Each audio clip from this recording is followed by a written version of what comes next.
Iawn. Wel, da ni yn canol, dwi'n meddwl, cyfres y Salmau, cyfres enw cyfarfod ac addoli Dduw ym mhob tymor o fywyd. A da ni wedi bod yn edrych ar gwahanol themau sydd yn y Salmau. Fel mae Argwyldd wedi dweud, da ni'n mynd trwy pob un salm. Diolch byth, felly da chi'n neud. Ond da ni yn edrych ar y themau mae'r Salmau yn cyffwrdd arno. A mae yna gwahanol fathau o salmau. Lle ddylwn ni'n neud hwn fel quiz, weld pwy sydd bod yn gwrando dros yr wythnos nesaf, na i ddim. Mae yna salmau o galar, salmau o ddawl, salmau o ddiolchgarwch, salmau brenhinol a chyfamodol, salmau o ymddirieddaeth a salmau doethineb. A os da ni heb edrych ar un o hyn eto, fydden nhw'n dod dros yr wythnosau nesaf. Ond heddiw, da ni edrych ar y themau o galar, lament yn y Saesneg. A mae'n themau addas iawn i ni fel teulu capel, dydy. Wrth gwrs, mae Hannah di sôn am Ruth a be mae hi a'r teulu mynd trwy.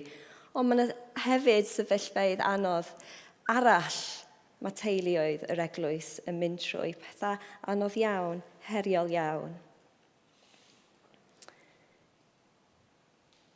Mae dioddefaint yn peth real.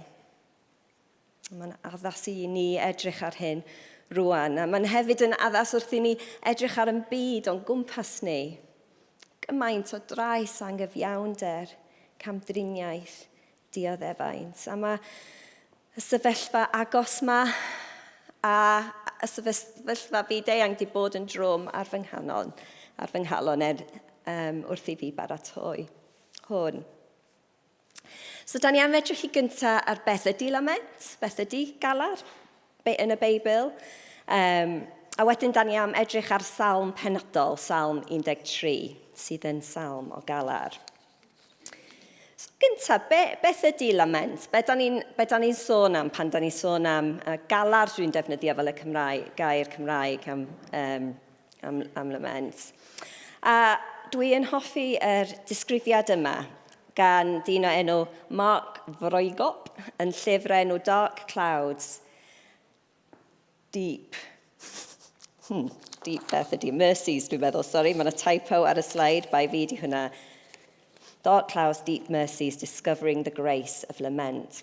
A mae Mark Vroegop yn deud hyn, lament is the honest cry of a hurting heart, wrestling with the paradox of pain and the promise of God's goodness. So mae paradox yn rhywbeth sydd ar ei wyneb ddim yn neud synwyr. Da chi'n gwybod, mae o fatha yn edrych yn contradictory, sut mae'r dau peth yma sydd yn edrych yn arwahan, sut mae'r ddau yn gallu bod yn wir. A mae bob Gristion yn gwynebu adegau anodd yn ystod ei bywydau, lle mae amgylchiadau, unai da ni'n mynd trwy'n hunan, neu da ni'n weld eraill yn mynd trwy, neu da ni'n edrych ar y byd, mae'r amgylchiadau yma ddim yn eleinio hefo be da ni'n gwybod sy'n gwir am Dduw. A mae lament yn rhodd, really, i helpu ni navigeiddio poen a dioddefaint a siom a anghyfiawnder. Mae o'n rhoi iaith i ni, mae o'n rhoi postur i ni fel bobl sydd yn credu mewn sofriniaeth Dduw a daioni Dduw a ffyddlondeb Dduw, ond yn byw mewn byd toriedig. A mae lament ddim yn gwadu bod y toriedig yna, mae o'n cadarnhau bod y byd yn toriedig, ond hefyd bod Dduw yn pwerus ag yn ffyddlon. Mae lament yn sefyll yn y bwlch rhwng poen ag addewid. A mae yna gwahanol sefyllfeoedd sydd yn arwain ni i lament, fel o'n i'n cyffwrdd ar yn y cychwyn, wrth gwrs colled rwy'n agos. Salwch corfforol, salwch meddyliol, perthnasau anodd, o'i fewn teulu, o'i fewn priodas, problemau ariannol, false accusations, infertility. O'n i'n sbio, dwi'n dilyn Dai Woolridge ar Twitter, neu X, maen nhw'n galw wan. Bydd rhai o'ch chi'n nabod Dai a Cath Woolridge, Cristnogion sy'n byw lawr yn Pontypridd, a mae o'n fardd a sgwennu baroniaeth pwerus iawn, a maen nhw wedi bod yn agored iawn fel cwpl o'i daith nhw trwy infertility. A ni'n sylwi ar Twitter wythnos yma bod o wedi sgwennu bardd o lament am y sefyllfa, a mae o'n beautiful. Ond oedd o'n deud pa mor helpful mae gael ar lament iddo ac wrthyn nhw mynd trwy'r daith anodd yma. A mae yna degau i ni gyd pan da ni'n gweddio am pethau sydd yn dda ac yn feiblaidd, a da ni'n gweddio a gweddio a gweddio. Ond weithiau mae'n teimlo fel mae Duw ddim yn clywed. Neu os mae o'n clywed, diw'n yn neud yn byd am y peth. Da ni ddim yn gweld y breakthroughs yn syth. A hefyd yn edrych ar yn byd ni wrth gwrs. Ukraine, Gaza, llefydd eraill, y creadigaeth, y ffordd mae creadigaeth anhygoel Duw yn cael ei dinistro, yr anghyfiawnder o'r cwmnïau mawr yma yn gwneud elw enfawr, a pobl bregus yn dioddau a'r creadigaeth yn cael ei dinistro, tlodi, eithafol, tlodi plant, camdriniaeth, fedrai mynd ymlaen ac ymlaen. Mae dioddefaint yn dod mewn ffyrdd gwahanol, ond mae lament yn medru siarad i mewn i'r gwahanol ffurfiau. Dim ots pa mor fawr neu fach, mae lament yn helpu ni teithio trwy'r anialwch ac yn angor i ni mewn i gwirionedd Duw. So, i droi at y salmau. Wel, allan o'r testunau yna i gyd, galar, salmau o galar, ydy'r rhai mwyaf cyffredin. Mae mwy na treian o'r salmau yn salmau o galar. A mae rhai a hein yn salmau unigol, lle mae yr awdur, fel arfer, Brenin Dafydd, ond dim bob tro, yn dod â poenau unigol i Duw, ond mae rhai yn nhw'n salmau o galar cymunedol, lle mae cymuned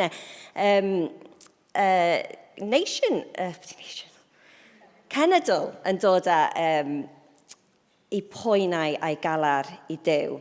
A dim just yn y salmau, mae galar, lament, trwy'r Beibl. Mae yna llyfr gyfan, y galarnaid, Lamentations, sydd yn just yn tywall allan y poen i Duw, ymateb Duw, ymateb y bobl i alltyd pobl Duw. Dyna oedd ymateb nhw. So be mae hwn yn golygu bod yn gymaint yn y Beibl? Mae'n golygu bod yna lle iddo fo yn bywydau ni. Mae o'n peth iawn, mae o'n peth da, mae o'n peth Beiblaidd. Ond faint ydyn ni'n gweld o? Faint ydyn ni'n profi fo yn hunan?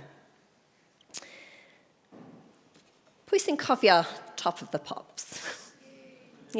Pob nos fawrth.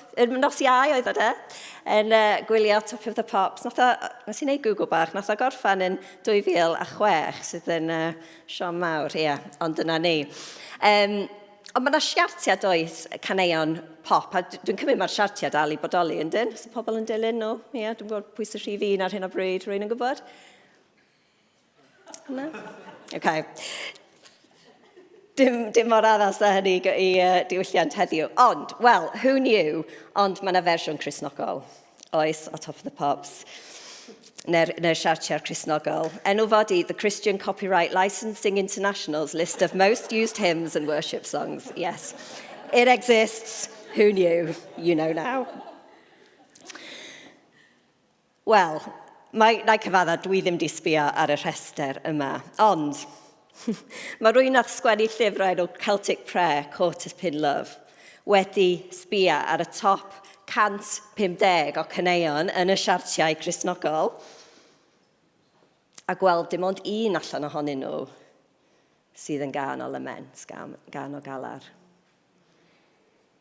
Dros treian o'r salmau, oedd yn llyfr emynau, llyfr cyneuon ffydd, y pobl Dduw, in its time, dros treian.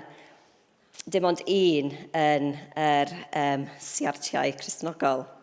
Mae'n diddorol, o'n i'n sôn wrth hwnna, wrth Madsen ddoe, oedd o'n deud tra oedd o'n paratoi, mae o weithiau'n defnyddio. Eto, who knew, ond mae'r CCLI yma gyda wefan lle ti'n gallu sbio neu search am cyneuon o gwahanol themau. Mae yna tua, dwi'n gwybod, 50 gwahanol themau ti'n gallu sbio ar. Os ti eisiau can ar adoration, mae yna 8,659. Can am maddeuant, mae yna 3,000. Ond oedd na ddim hyd yn oed categori lament na galar. O'n i fatha, na, surely it's there. O'n i'n trio gwahanol geiriau, tristwch, siom, na. Ond na dim byd, a nes i sbio trwyddyn nhw.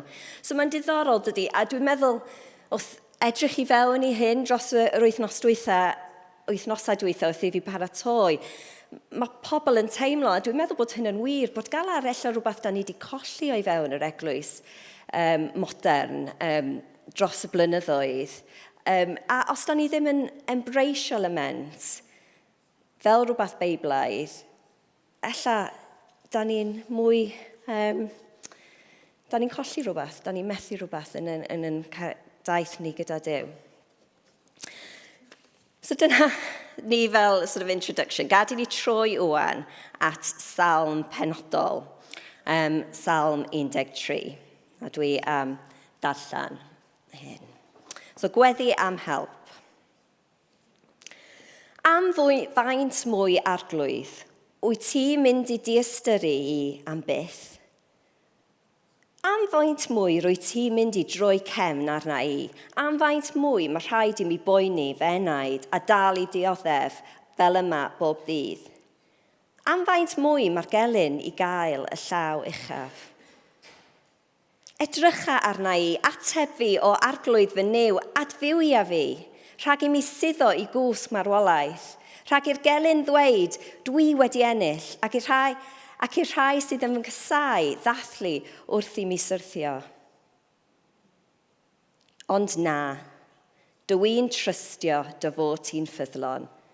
Byddai un gorfoleddu am dy fod wedi fachebu, byddai un canu mawl i ti arglwydd am achub fy ngham. So, Brenin Dafydd nath sgwennu'r salm yma, maen nhw'n meddwl. A mae'r salm yn arwain ni ar daith o ryw 4 rhan, ryw 4 fatha darn o'r daith mae'r salm yn arwain ni ar. A i fod yn ons, mae bron iawn pob salm o gafar yn dilyn yr un fath o patrwm mwy na lai. So'r peth gyntaf, cam gyntaf mewn ffordd, ydy bod Dafydd fama yn cwyno i Dduw. Am faint mwy arglwydd. Mae'r salm yn cychwyn gyda deud, dwi'n dod â'r cwynion yma i ti arglwydd. A mae hyn yn nodwedd o gyd o'r salmau o galar. Mae lament ddim jyst yn cwyno, ddim jyst fel fi mynd am banad efo ffrind a jyst cwyno am sefyllfa'r byd. Ydy hwnna ddim yn lament. Mae lament yn fwriadol dod o flaen Duw mewn gweddi. O am faint mwy arglwydd. Ac oherwydd hyn, mae galari fel hyn yn gweithred o ffydd. Mae'n hawdd meddwl bod lament yn rhyw fath o, mae'n dangos diffyg ffydd. Ond na, mae'n dangos ffydd gryf. Oherwydd mae Dafydd yn troi at Duw a dweud, ti di'r unig un sydd actually gallu gwneud rhywbeth fel yma. So pan da ni'n galari, da ni'n cydnabod bod Duw yn popeth. Mae'n cymryd ffydd i galari, i lamentio.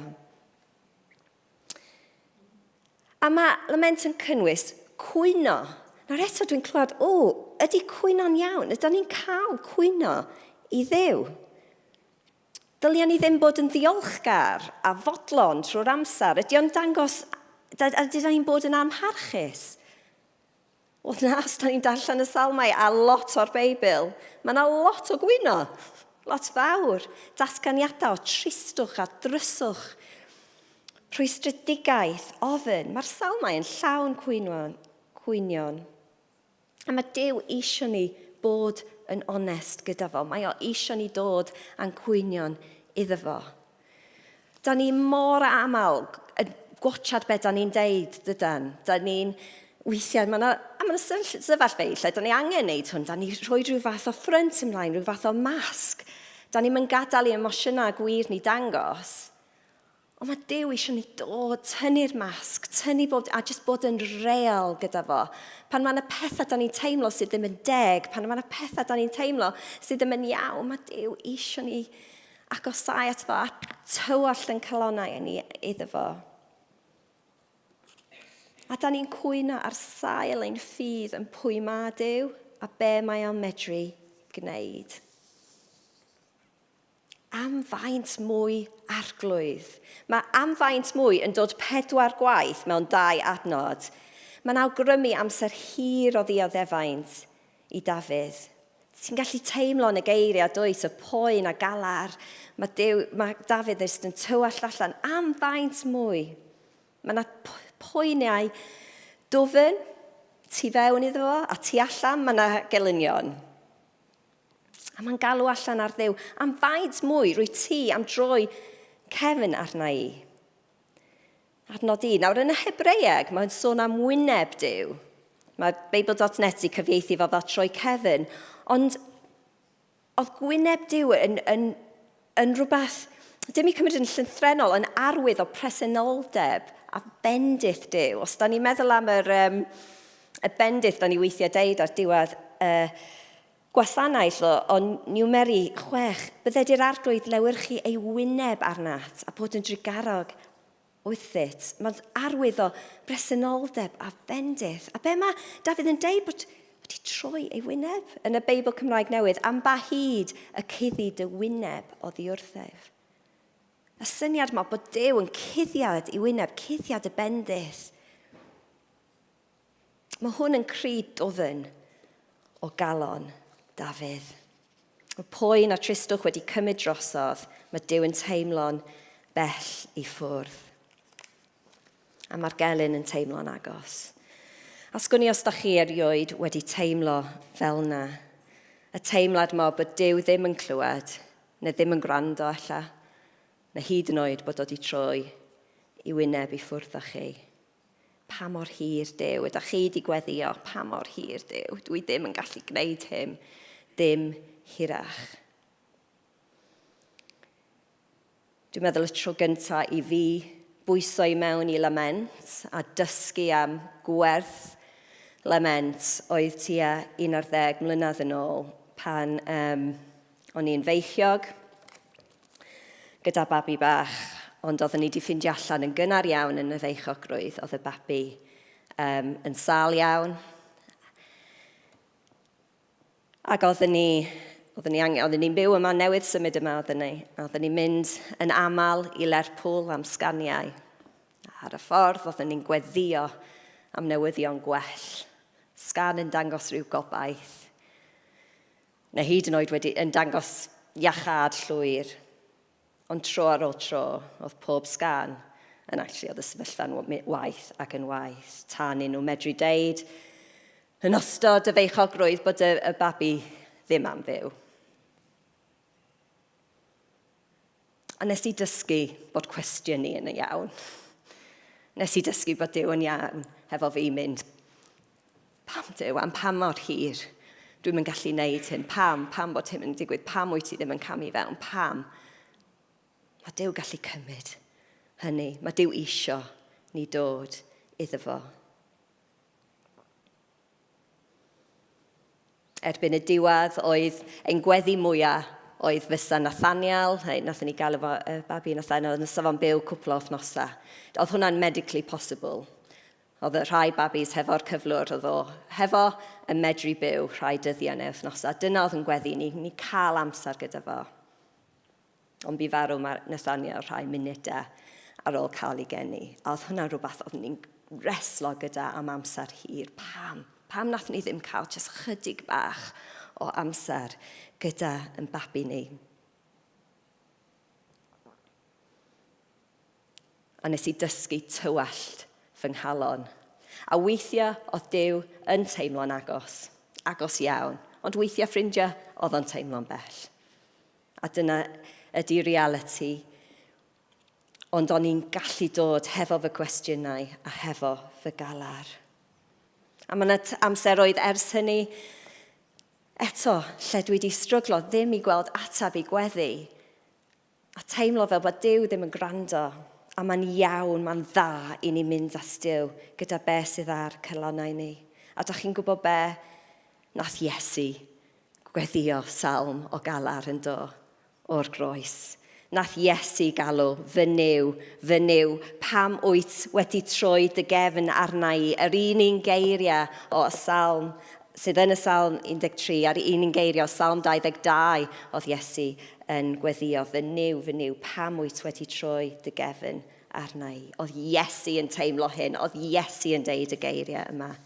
Mae'n iawn i ni galari, mae'n iawn i ni cwestiynu.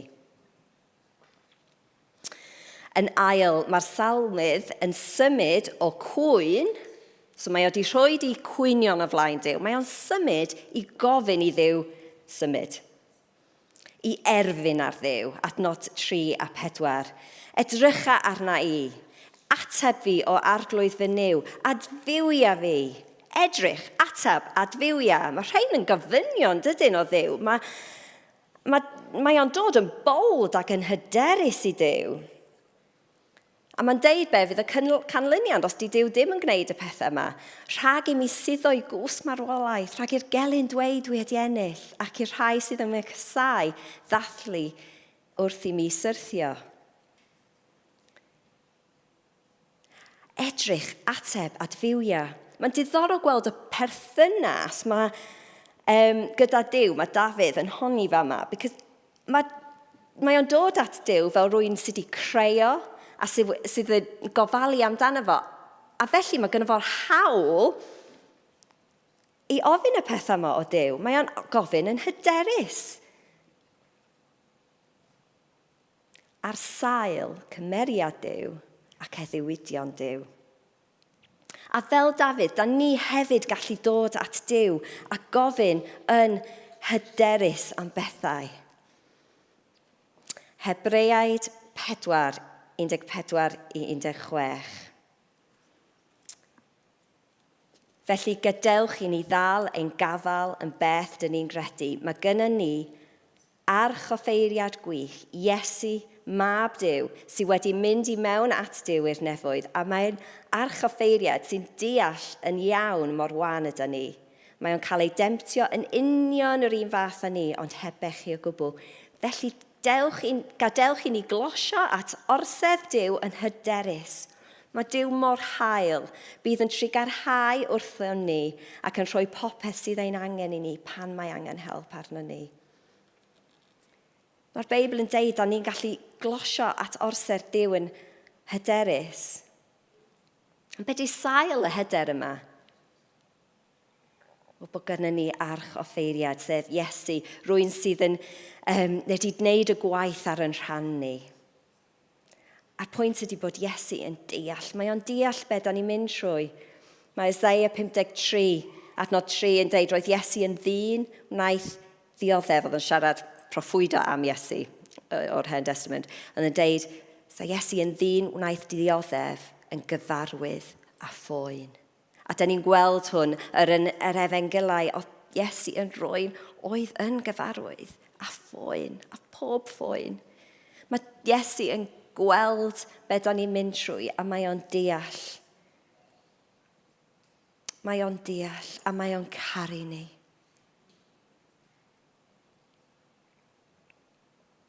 A nath I gariad o arwain o I dewis y groes mwyn I ni dod I fewn I perthynas gyda y tad a cael rhyddhad. Nawr mae ceisio Duw fel hyn yn y lament, ddim bob tro mae'n bwysig deud yn arwain at Duw yn ateb. neu yn ateb fel da ni eisiau fo i ateb. Nawr weithiau mae Duw yn camu fewn i'r sefyllfeydd da ni dod o flaen o a ag yn traws newid yn llwyr. Mae'n dod mewn ffordd gwirthiol a phwerus. A da ni'n gweddio am hynny a mae hynny yn digwydd. A mae'n amazing. Weithiau ddo, mae'r sefyllfa ei hun ddim yn newid, ond mae Duw yn rhoi i ni be da ni angen i gerdded trwyddo fo. Weithiau mae Duw yn ateb mewn ffordd gwahanol. A dwi'n gwybod testimonies pobl o'r eglwys yma yn cynnwys heina i gyd.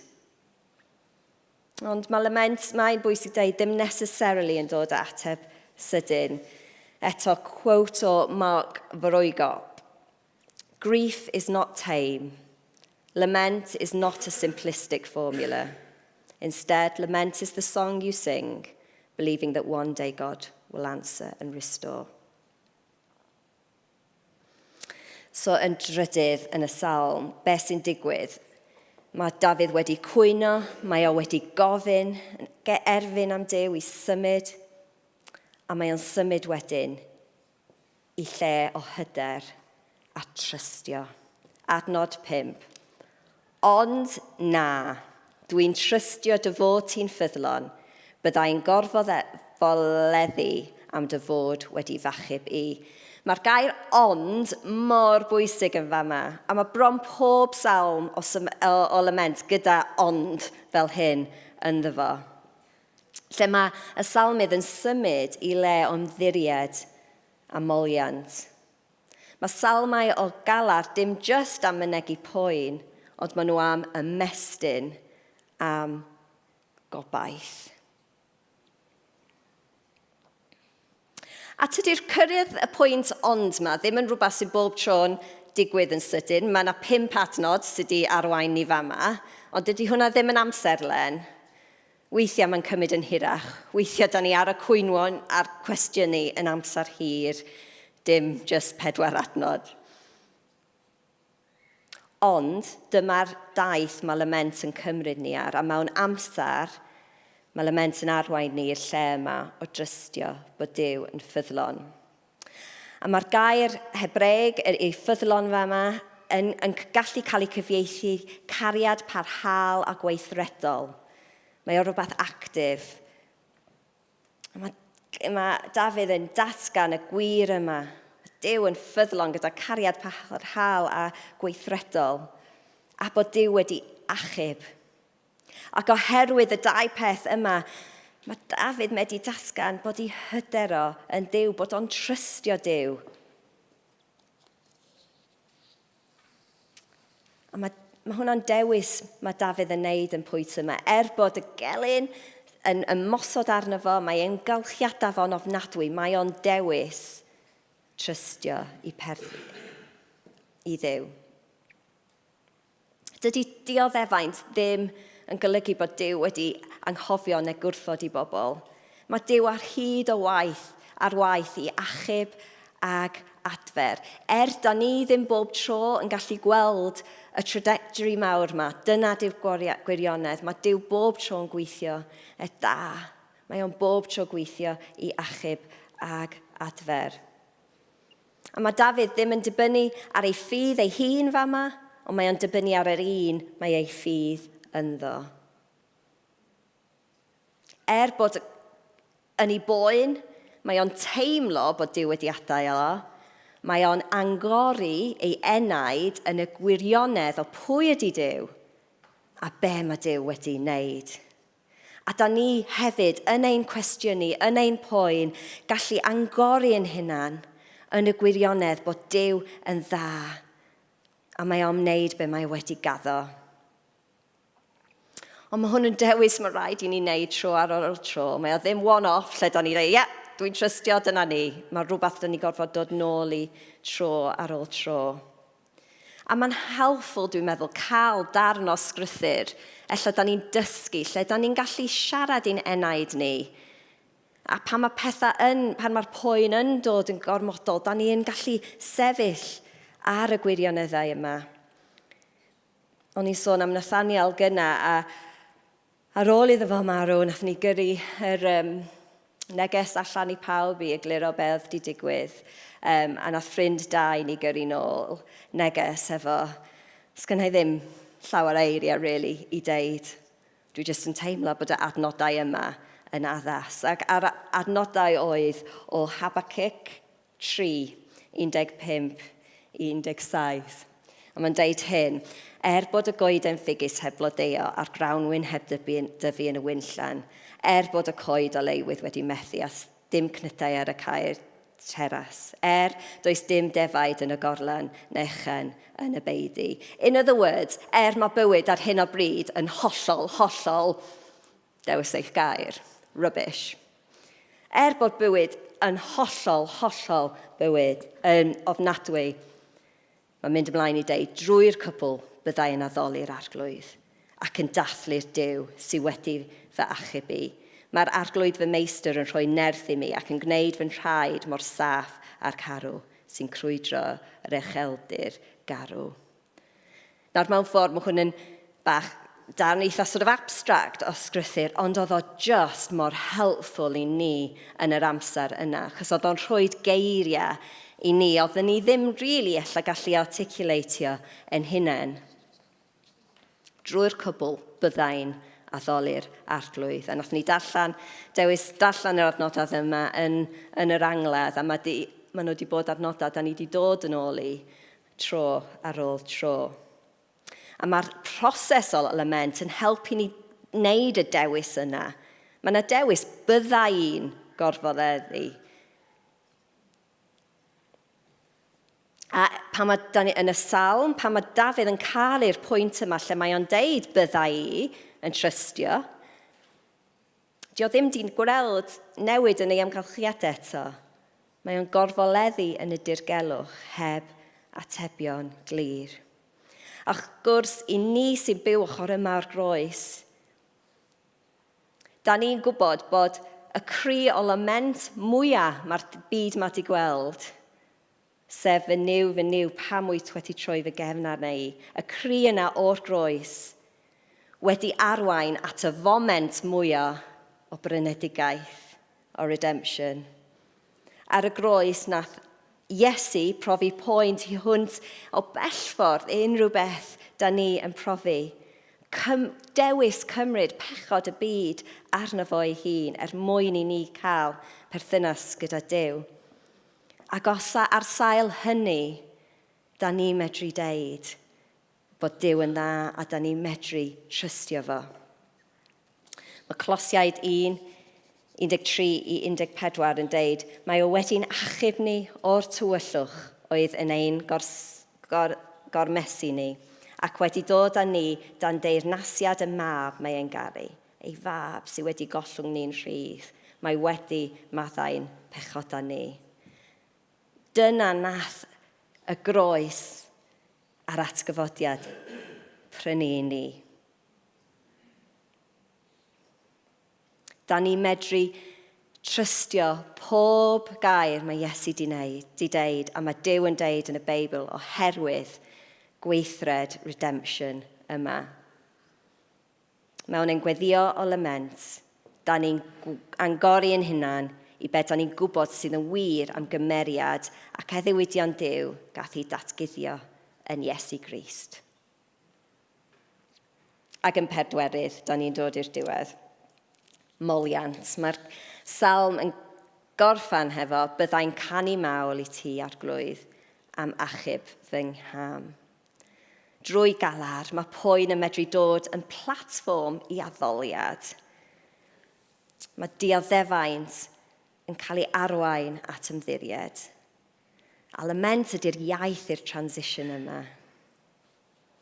Dwi'n licio dyfyniad yma. Mae o'n llwybr o gollad tuag at gobaith.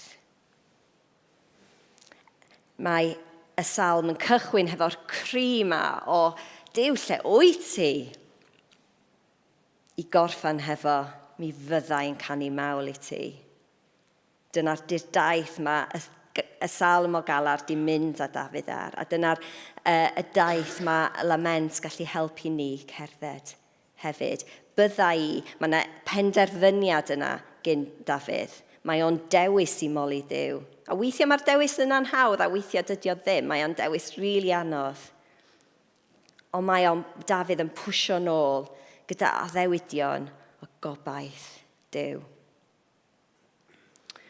Mae gennym ni ffrind da iawn sydd yn mynd trwy cyfnod anodd iawn ar hyn o bryd. Gath o'i diagnosis yn tua mis Medi o cancer terminal. A oedd fo a'i wraig a'i plant, oedd nhw'n byw mewn gwlad yn dwyrain Affrica, oedd nhw'n cenhadon yna, a oedd fewn 48 awr, oedd nhw wedi gorfod tynnu bywydau nhw o fanna, dod nôl adra mwyn iddo fo derbyn triniaeth. Oedd nhw wedi bod yna 11 o flynyddoedd, peth masif i fo a'r teulu, a'i ffrindiau nhw dod dros. Ond mae o yn tystio bod y salmau yn mor helpful iddo fo yn y cyfnod yma. A mae o, un o'r pobl sy'n just yn dda yn lot o bethau, oedd o'n doctor yn dwyrain Affrica, a mae hefyd yn dda yn calligraphy. A mae o wedi bod yn sgwennu allan y salmau o galar fel rhan o'i weddi, fel rhan o prosesu a jyst yn gallu symud o'r lle dywyll na oedd yn ffindio ei hun yn weithiau mae o dal yn, i'r lle o gallu moli Dduw. A mae'r help yna wedi dod o'r salmau, medda fo. So mae'r salmau o galar yn gwahodd ni i galari ac ymddiried, i stryglo ac i gredu. Mae'n ffordd i ni dod a'n tristwch i Dduw. Mae'n ffordd i ni prosesu poen, ond mae'n ffordd hefyd i ni gerdded hefo pobl sy'n agos i ni, sydd yn profi pethau anodd. Dwi'n meddwl o'n i'n credu hyn anyway, ond dwi'n credu fo ei hyd yn mwy wedi prepario hyn. Dwi'n credu bod o'n rhodd i ni fel Gristnogion, a bod o'n probably rhywbeth underutilised o fewn yr eglwys, dim cael Salm necessarily, eglwys mwy yn y byd modern. A'r peth anhygoel ydy, da ni ddim yn gwneud hyn ar ben yn hunan chwaith. Mae'r ysbryd glân gyda ni yn helpu ni ar y daith yna. Mae'n cerdded gyda ni, mae'n helpu tynnu ni at Dduw y Tad. A da ni'n neud o mewn cymuned hefyd. So cyn gloi, dwi jyst un peth arall a wedyn dwi eisiau arwain ni mewn amser o gweddi. Un pwynt arall i gloi ydy, ni fydd lament ein gweddi terfynol. Mae o'n gweddi yn y cyfamser. Oherwydd bod Iesu wedi marw atgyfodi, mae'r stori ddim am gorffen hefo poen a dioddefaint. Da ni'n gweld gymaint o'n gwmpas ni dydan, gymaint o'n gwmpas y byd. Ond mae yna amser yn dod, lle fydd hyn yn dod i ben. Mae datguddiad 21:4 yn deud, bydd yn sychu bob deigryn o'i llygad nhw. Fydd dim marwolaeth o hyn ymlaen, dim galari, dim wylo, dim poen. Mae pethau fel roedden nhw wedi mynd. Ni fydd lament y gweddi terfynol. Mae gennym ni nefoedd newydd a deiar newydd edrych ymlaen at pan fydd na ddim wylo, ddim poen, ddim dioddefaint. Ond mae lament yn gweddi yn y gyfamser, yn helpu ni sefyll yn y bwlch rhwng poen ac addewid.